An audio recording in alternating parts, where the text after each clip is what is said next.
আমরা তো যারা আমরা বেশিরভাগ রিটেল সেল করি, পাইকারি কাস্টমার থেকে খুচরা কাস্টমার কাছে বেশি বিক্রি করি, যেহেতু আমরা হোম সেটআপ নিজস্ব ভাবেই করি। তো দেখা যাচ্ছে যে একটা মাল 3বার 4বার যদি আমার এখানে আসে বা সার্ভিস করে ওনার ওখানে লাগাই বেচতে হয়, একটা প্যাকেজ আমি প্রফিট করে 10 থেকে 15,000 টাকা, কিন্তু ওর পেছনে আমার খরচ হয়ে যাচ্ছে প্রায় আরো 20,000 টাকা। কিন্তু রান আমাদের কিন্তু যথেষ্ট সাপোর্ট দেয়। আমি মনে করি নবাবপুরে যত আইপিএস ব্যবসায়ী আছে বা হাইব্রিড ইনভার্টার, রানের কথা সব জায়গায় বলি, বা আমি সামনেও বলি পিছনেও বলি যে সার্ভিস যদি ভালো নিতে হয় আপনারা রান থেকে নিতে পারেন। এটা নিয়ে কোনো ডাউট নেই। একটা ইনভার্টার দিলে আমরা 2 দিন ধর 3 দিনের ভিতরে কেউ সার্ভিস পাচ্ছি, কিন্তু জিনিসগুলো পরে বিশেষ করে সাগর 2 কিলোটা এই জিনিসটা একবার সার্ভিসে দিচ্ছি, ওনারা সার্ভিস করে দিচ্ছি, কিন্তু মালগুলো কোনোভাবে টেকে না। এই জিনিসটা নিয়ে আপনাদের অবশ্যই কাজ করা উচিত বলে আমি মনে করি। জি জি ভাই, অবশ্যই আমরা এগুলো নিয়ে কাজ করবো। তারপরেও যেহেতু আপনারা টেকনিক্যাল প্রোডাক্ট সেল করেন, হয়তো আসলে আমরা এখানে আসলে চাইনিজ কোম্পানির প্রোডাক্টগুলো আমরা এখানে ইউজ করি। তো এর প্রতি রিকোয়েস্ট থাকবে, এরপরে যদি কোনো সার্ভিস ইস্যু আপনারা দেখেন, এটার রুট কজ অ্যানালাইসিস করবেন। আসলে এটার প্রবলেমটা কি? যদি সাপোজ এটা মসফেট বার্ন করে, এটার আইজিবিটি বার্ন করে, যদি এটার কন্ট্রোল কার্ড নষ্ট হয়, আসলে এটা কোন সিনারিওতে এটা হয়েছে? আসলে নরমালি কোনো একটা প্রোডাক্ট নরমাল ওয়েতে চললে আসলে প্রবলেম আসে না, হয়তো বা কোনো না কোনো অকারণে সেখানে ঘটছে, যার কারণে কোনো না কোনো ফল্ট হয়। তো আপনারা চেষ্টা করবেন সেই রুট কজ অ্যানালাইসিস করে, এবং নেক্সট টাইম যদি কোনো এই ধরনের প্রবলেম থাকে সেখানে আপনারা প্রোটেকশন ডিভাইস ইউজ করবেন।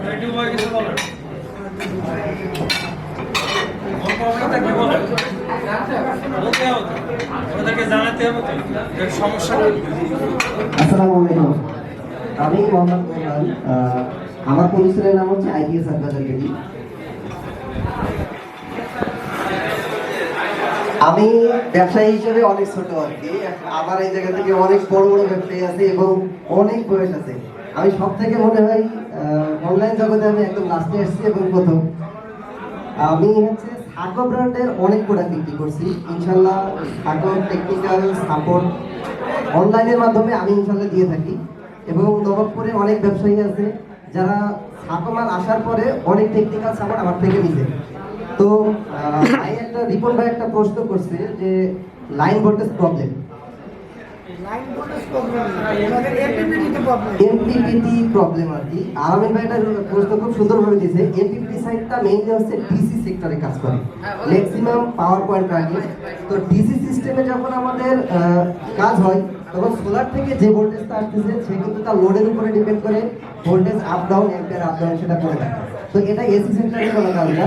তো ইনভার্টারে বেশিরভাগ সমস্যা দেখা যায় যে এসি সিস্টেমে গেলে। এসি সেক্টরে গেলে কি হয়, লাইন যদি 250, আমরা খেয়াল করছি বিশেষ করে সাগরে যদি 240 কখনো মানে আপ করে, ইনভার্টারের হয় আইজিবিটি যাচ্ছে না হলে মসফেট যাচ্ছে।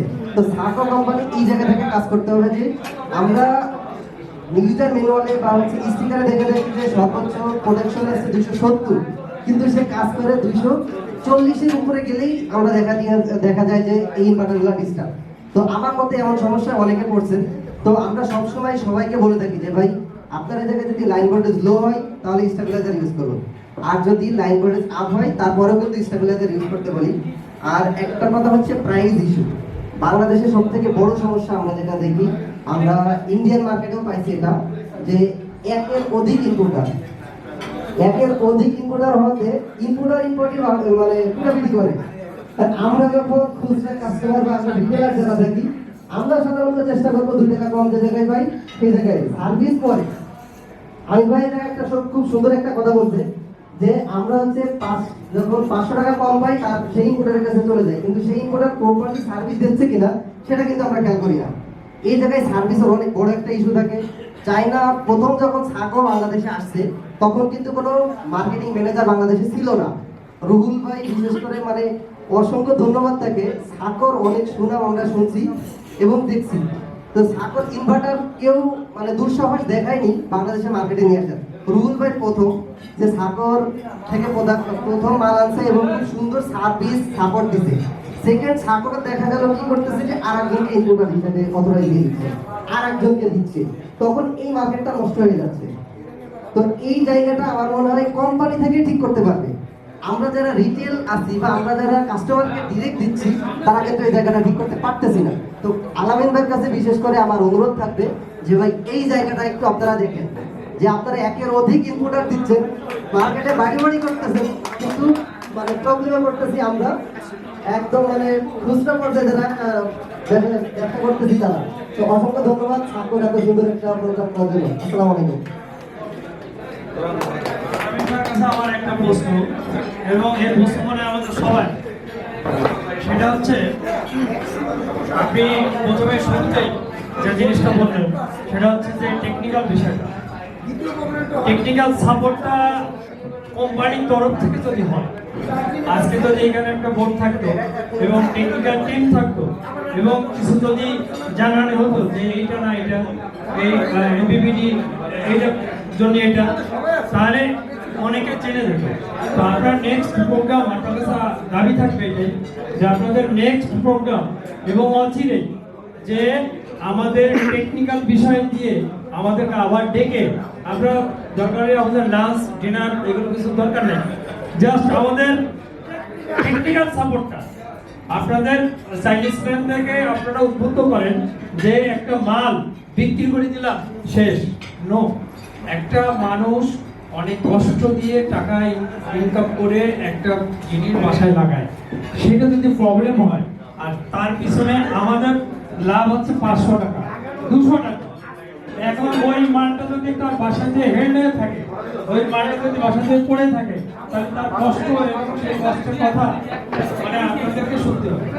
এই জন্য আপনাদের মেন আজকে রুলামিন ভাইয়ের সাথে আমি কথা বলছিলাম যে আপনাদের টেকনিক্যাল সাপোর্টটা দেন এবং টেকনিক্যাল ডাটাগুলো এবং আপনাদের টেকনিক্যাল যে সাপোর্টটা ওটা আমাদেরকে এরকম সবার সামনে উন্মোচন করে একটু বলেন। আমি এই ব্যাপারে ইনুস ভাই আমি কিছু বলার জন্য অনুরোধ করব। ইনুস ভাই, এবং আমাদের টিপু ভাই, সাবারি ছিলেন টিপু ভাই কিছু এই ব্যাপারে বলবেন, আমি আশা করি।